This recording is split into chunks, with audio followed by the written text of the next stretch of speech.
మనం గత వీడియోలో అమెజాన్ ఫారెస్ట్లో నివసించే బుల్లెట్ యాంట్స్ గురించి తెలుసుకున్నాం. ఆ చీమలతో అక్కడ నివసించే ఒక గిరిజన తెగకు సంబంధం ఉన్నట్లుగా కూడా చెప్పుకున్నాం కదా. ఆ వివరాలు ఇప్పుడు చూద్దాం. ఆ గిరిజన తెగ పేరే సటేరే మావే. ఈ తెగ ప్రజలు ఎక్కువగా బ్రెజిల్లోని అమెజాన్ ఫారెస్ట్లో నివసిస్తారు.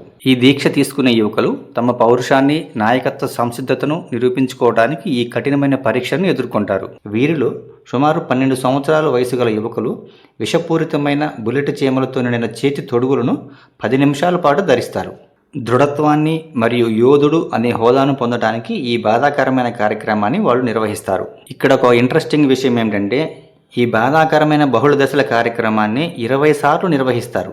ఆకులు మరియు తీగలతో చేతి తొడుగులను అల్లుతారు. చీమలకు మత్తు ఇచ్చి వాటిని ఆ తొడుగులలో వేస్తారు.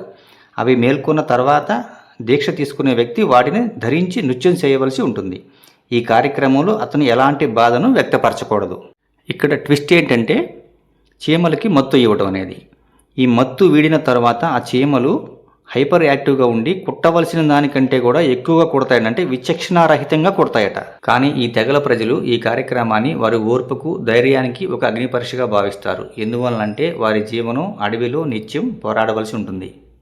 ఒక మనిషి యోధుడిగా మారాలి అంటే ఇంతటి కఠినమైన పరీక్షలు అవసరమంటారా? మీ అభిప్రాయాన్ని కామెంట్ రూపంలో తెలియజేయండి.